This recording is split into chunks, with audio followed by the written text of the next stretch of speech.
Okay, what's up guys, and welcome to part 1 of my GTA 5 heist guide. So, I'm going to be showing you guys how to do the liquor store. Jesus, what are we, back in the hood? We're going to be doing the jewelry store job here, and you can make about over $1 million with Michael and around $260,000, $270,000 with Franklin. Now, my first time through, I didn't know what I was doing. I made about 260, 270 with Michael, and about 60 grand with Franklin.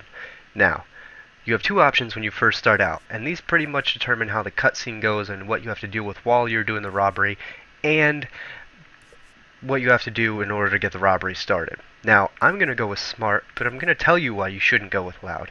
Mainly because in order for you to go loud, you need to rob a van filled with 4 heavily armed SWAT team members. And that in itself isn't that hard, but by the time you kill them, you already have 3 stars on your ass, and a chopper, and a lot of cops. Now, I can shake the cops in GTA 5, and I'm not that good of a driver. But if you add in the fact that you're on the freeway, and the van you're in has terrible acceleration, top speed, and handling, it can be a real pain in the ass, and a lot more trouble than it's worth. Now, if you go in smart, it involves you to steal a bug van and some sleeping gas. Now, the bug van's pretty easy. You just sneak around the back of the plant, knock out the guy who's looking in the back of the truck, and just drive away with the van. The humane gas is a little trickier. When he'll be on the highway, and what you want to do is pull him over, yank him out, or just park your car in front of him, then yank him out. You'll have 2 stars on you, but, I mean, you can probably shake him. It's GTA. Now, that brings us to the part that's most important, and that's picking who comes with you. So we're going to choose smart here. You've grown wise and yes, Lester. Now let me get to the part. With that in mind, as ever, the better they are, the bigger the cut. Now the driver, they'll source the bikes, lead you out through the tunnels.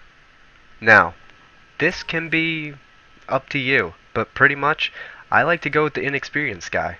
All you have to do is follow them. He doesn't go any wrong ways. He just sounds like a total pussy, saying, I'm gonna shit my pants, yada yada, I'm a total pussy. That's pretty much what he sounds like. And it's really not all that important, because I never once had a problem escaping cops on this mission, no matter what. So we're gonna go with the cheaper getaway driver. Okay. This one. Yeah. Guns. Now we're hoping to keep quiet, so this guy shouldn't make much difference. And that quote right there, we hope to go quiet so this guy shouldn't make much difference, is probably the thing that misled me the most.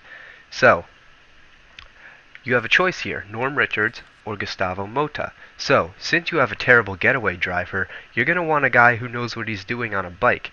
Now, it doesn't tell you, but it actually matters who you pick here if you want them to escape good on a bike. Gustavo Mota is more experienced. Norm Richards, not so much. He will end up crashing his bike right before you get to the tunnel section, and you'll lose 1.5 million in your cut, and that is how I made 1/5 of my potential outcome with Michael. Anyway, so we're going to go with Gustavo Mota so he doesn't crash. Gus Mota. He's a pro. Not much else to say. Hacker. Back office, but this is the person who will determine how long you get inside. Now, you will have 3 choices here, unless you were like me and got the call from this guy after. Do not pick him. You will get no time whatsoever. And he just looks like an idiot. Paige Harris will give you too much time. I finished the mission and was able to leave with still 30 seconds. 30 seconds isn't worth 5% of my final cut. You also have to keep in mind that $2.5 million is going straight to the mob boss you pissed off earlier in the game. So you want to go with Christian Phelps and try and raid all the jewelry as fast as you can. I'm cool. Okay, so after you go through the cutscene, you're going to play as Franklin and get dropped off here in front of the construction site. For sure, man. Okay, so now you want to make it up to the roof to where Michael took pictures. You want to take the gas bomb. Don't throw a grenade in there. I've done it. And you want to toss it right into the air vent.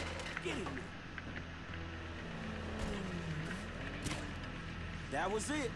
They going out. Now, since you're strapped for time, you want to get in there and start breaking the cases and taking the jewelry as fast as you can. You can only break one case at a time, so make sure if there's two next to each other, you get both. Also remember to cover the store thoroughly. Your teammates will steal from one side of the store and then moronically run to the other side without stealing from the case next to it.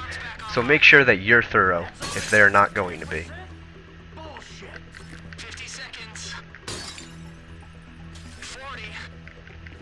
I recommend sprinting in between boxes in order to save as much time as possible.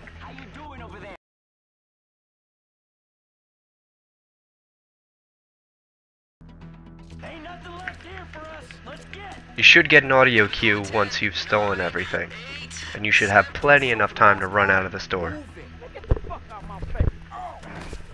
Get 1,000 things every day, pal. Make sure this is one of them.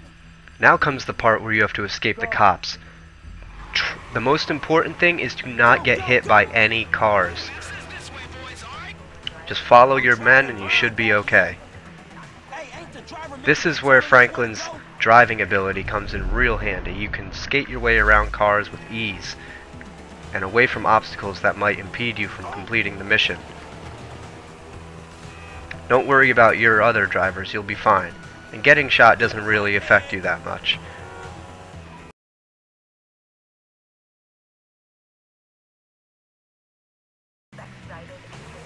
Now, if you didn't have a good gunman, he probably would have crashed there like he did for me.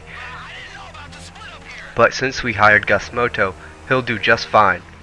And because we didn't lose a gunman, Kareem won't stop up here and bitch about how he's lost. They will also talk about how the mud is bad for the bike and how it helps, or how it prevents them from driving well, but as you can see, I'm driving here just fine. I have no problem handling my way through this construction site or sites to come. And you don't have to speed through here to make it. Just as long as you don't stop and take your time, you should be quite alright.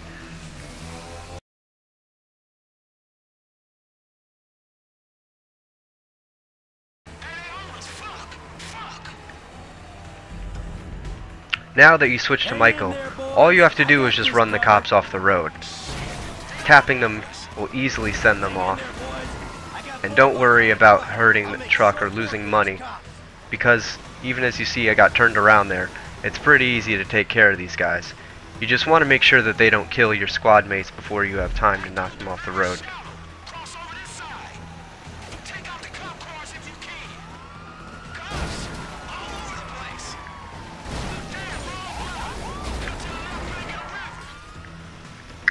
As you can see, all you need to really do is tap them, and as long as you get to them relatively quickly, you should be able to just pile through this.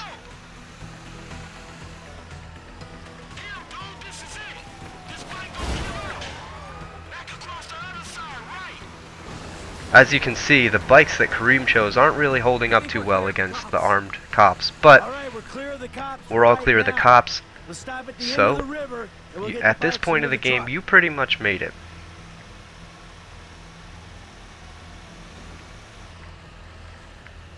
All is left to do now is park the bikes in the back of the truck. Come on, get in. Have a celebratory conversation with your fellow heistees.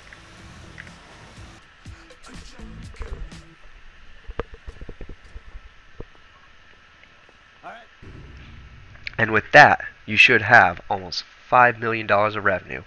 2.5 million of it goes to Martin Madrazo. 1 million, and some more than that, goes to Michael. Franklin gets almost 300,000, and that's all that really matters. So remember, guys, cheap getaway driver, good gunman, and the cheap hacker, the 10% one, Christian Feltz. Don't do Ricky. You will have nowhere near enough time to pull the heist off and get every single piece you can. Thanks for watching, guys. I hope this helped, and if it did, please don't forget to leave a like, comment, and subscribe to see more. Thanks for watching, guys, and I'll see you in the next heist guide.